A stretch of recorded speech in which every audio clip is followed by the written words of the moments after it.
नमस्कार दोस्तों चुनावी रंग तो देश में सही मायने में अब चढ़ा है और खास तौर पर उत्तर प्रदेश के भीतर।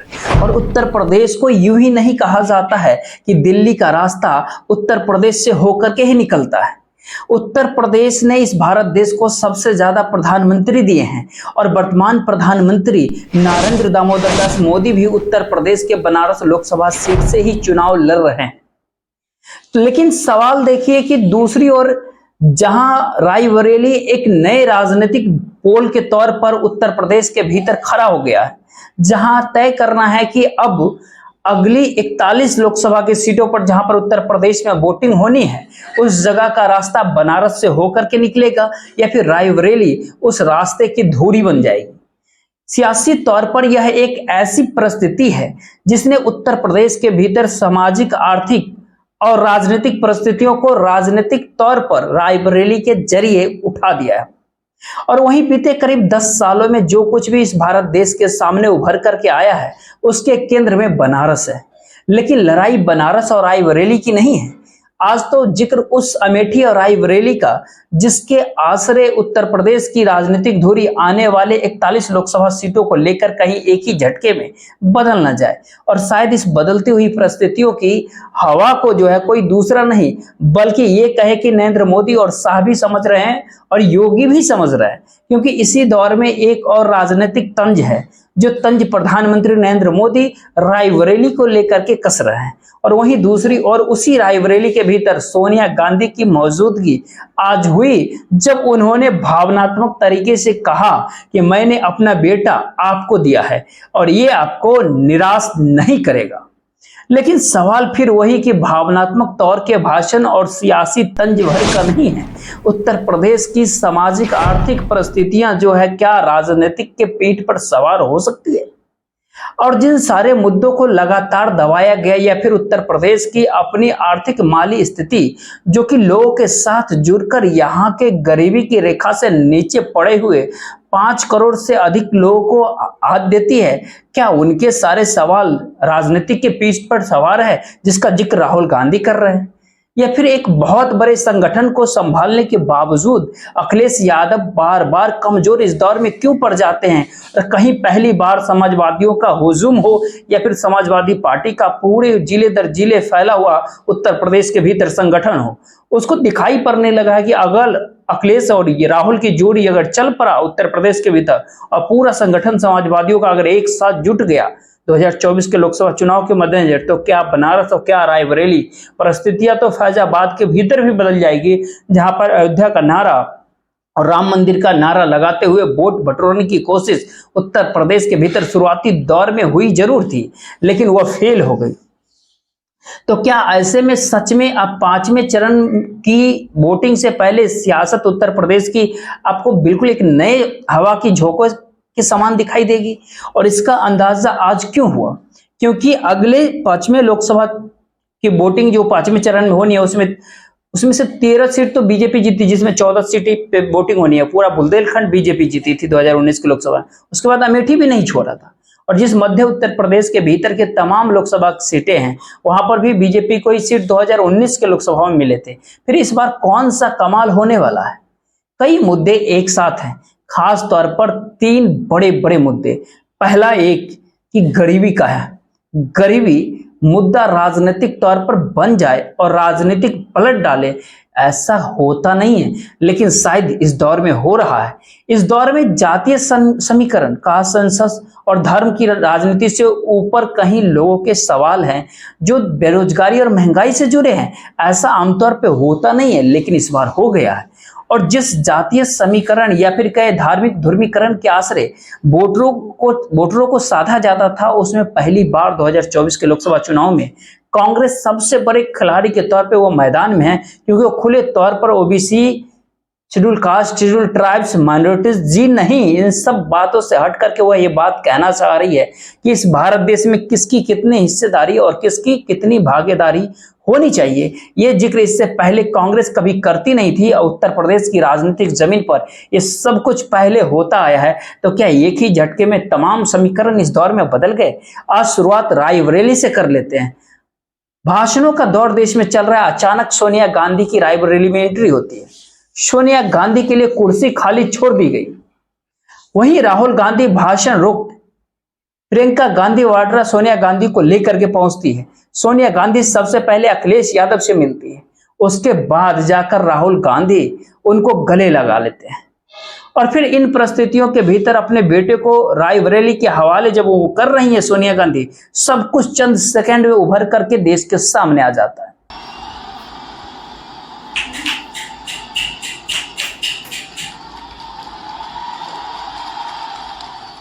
भाई और बहनों, मैं आपको अपना बेटा सौंप रही हूँ।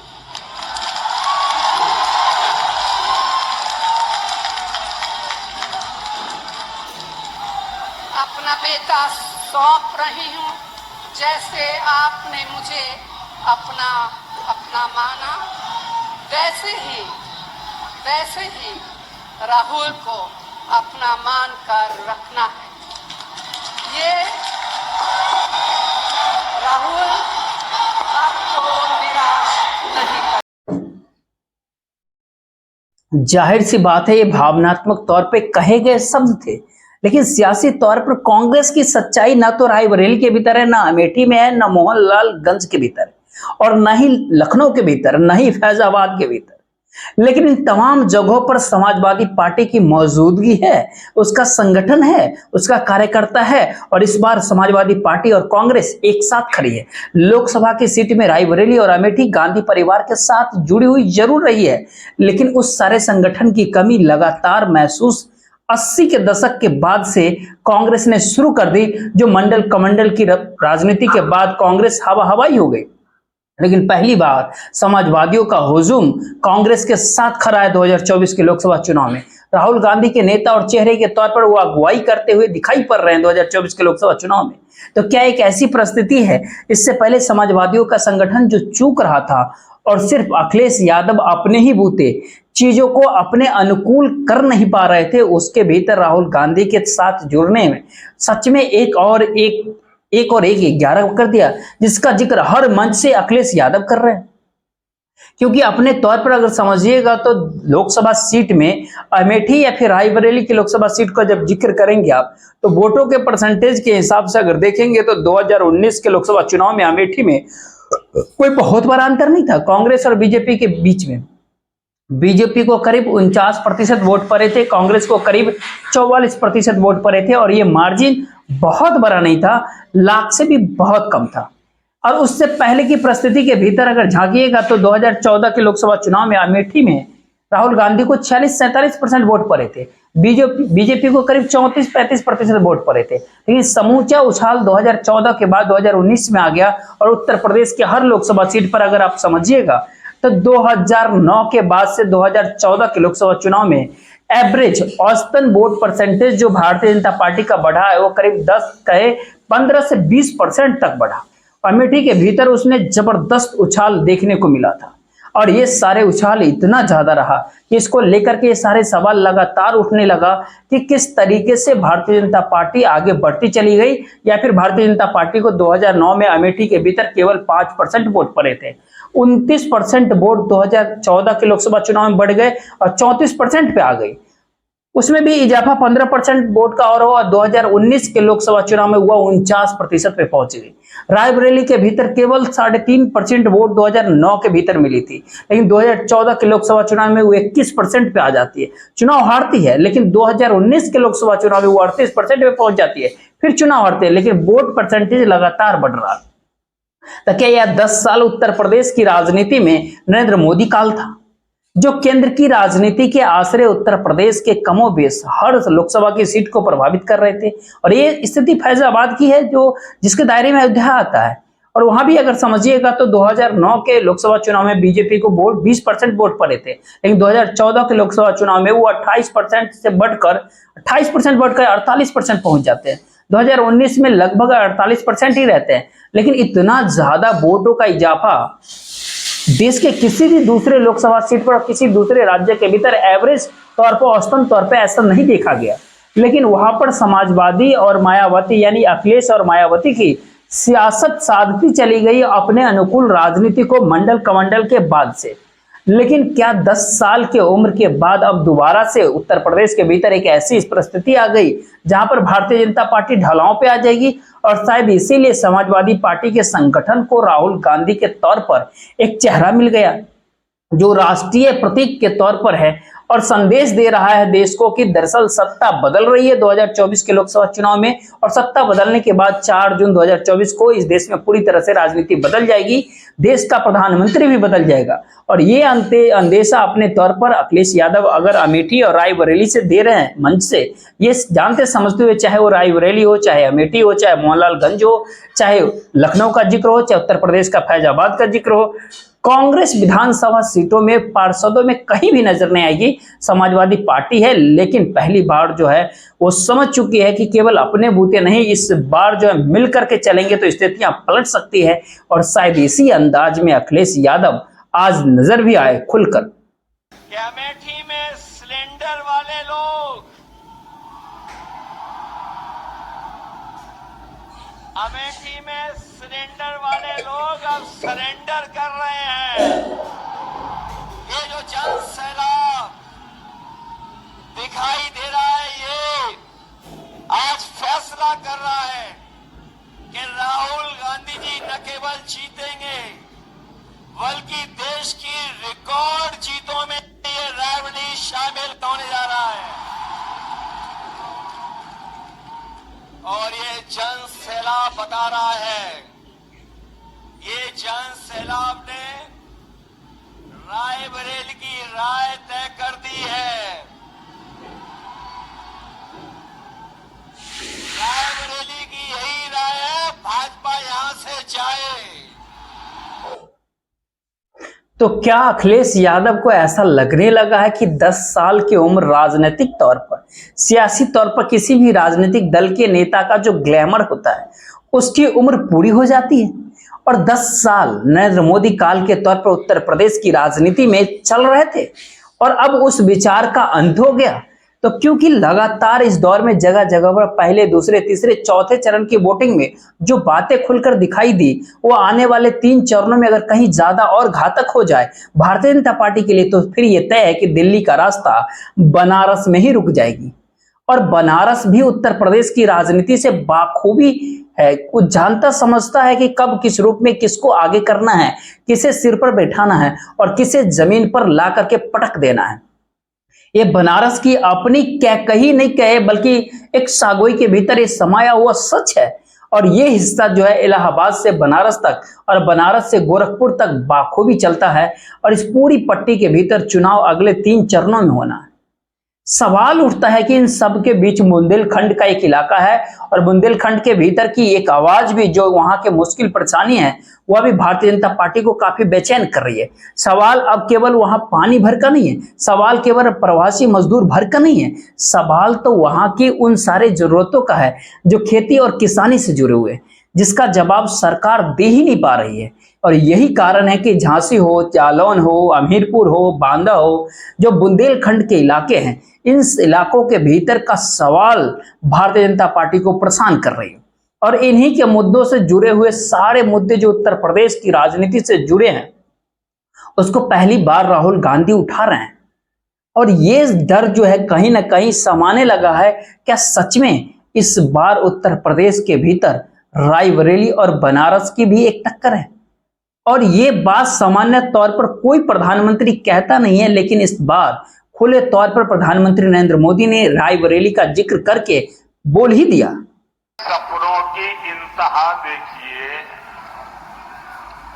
कांग्रेस के एक नेता ने कह दिया कि रायबरेली के लोग प्रधानमंत्री चुनेंगे। ये सुनते ही समाजवादी शहजादे का दिल ही टूट गया। बस आंसू नहीं निकले, लेकिन दिल के सारे अरमा बह गए।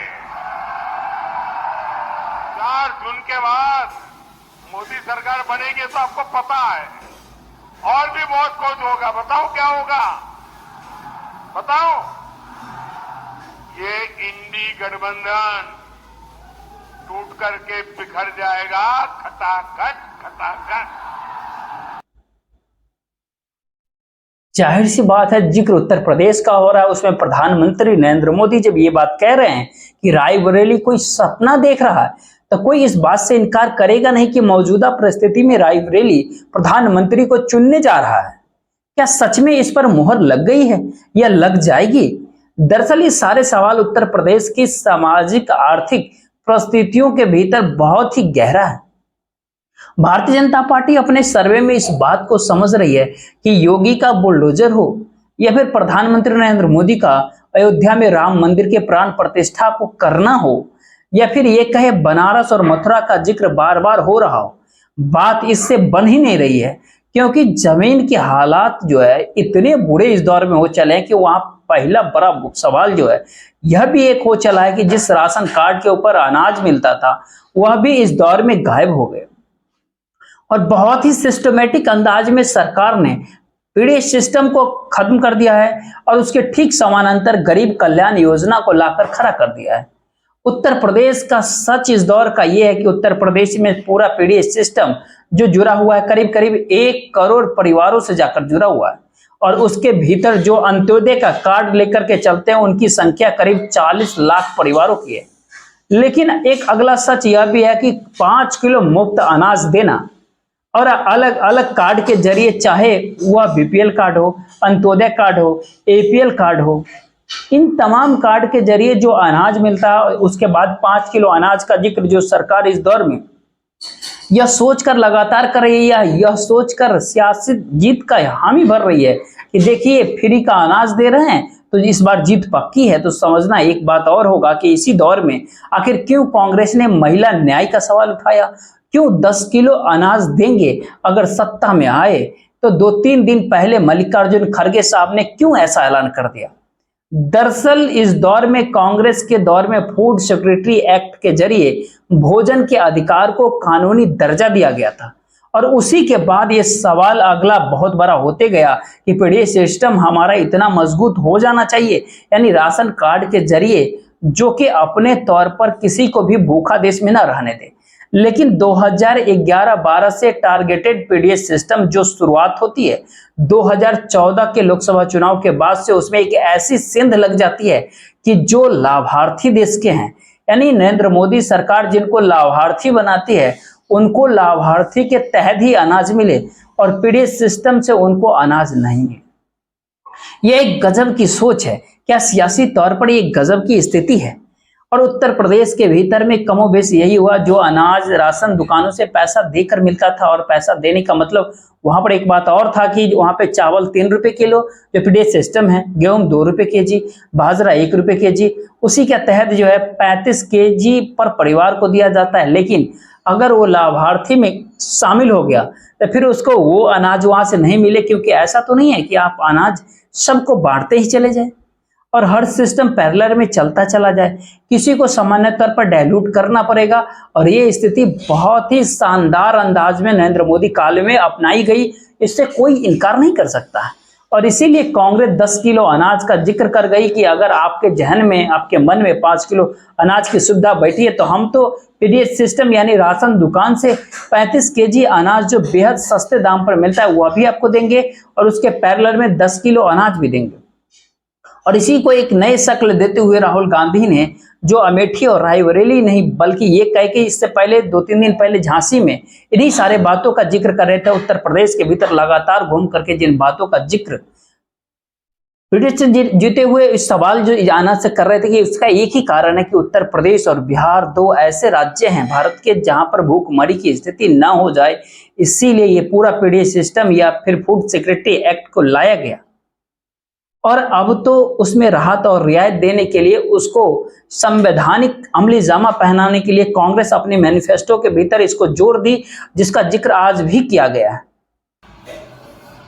हर महीने आप जगोगे, रायबरेली के लोग जगेंगे, किसान, मजदूर, मनरेगा करने वाले, आशा आंगनबाड़ी में जो महिलाएं काम करती है, ये सब उठेंगे। 4 जून इंडिया की सरकार बनेगी और 4 जुलाई 9 बजे सुबह लाखों परिवारों के बैंक अकाउंट में 8,500 रुपए कड़ाक से अंदर जाएगा। एक बार नहीं, जुलाई, अगस्त, सितंबर, अक्टूबर, नवंबर, दिसंबर चलता जाएगा। टकाटक टकाटक टकाटक टकाटक टकाटक। भाई और बहनों, करोड़ों लाखपति बनाने हैं, करोड़ों लाखपति बनाने हैं। रायबरेली में, उत्तर प्रदेश में, हिंदुस्तान में इन्होंने 22 अरबपति बनाए। मैं आपको बता रहा हूं, हम करोड़ों लाखपति बनाएंगे। हर साल लाखों रुपए बैंक अकाउंट में।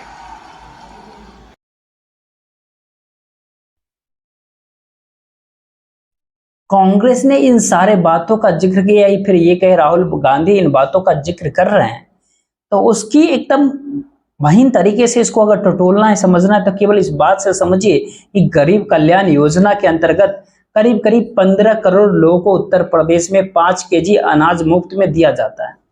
और जब तक ये योजना शुरुआत नहीं हुई थी, यानी कोविड काल से पहले की परिस्थिति में, उस समय तक राशन कार्ड के जरिए करीब करीब 15 करोड़ लोग जो है राशन से अनाज उठाते थे, और एक ही झटके में कम हो गया, और कम होते होते उस 7-8 करोड़ पे आके अटक गया, बाकी शिफ्ट हो गए।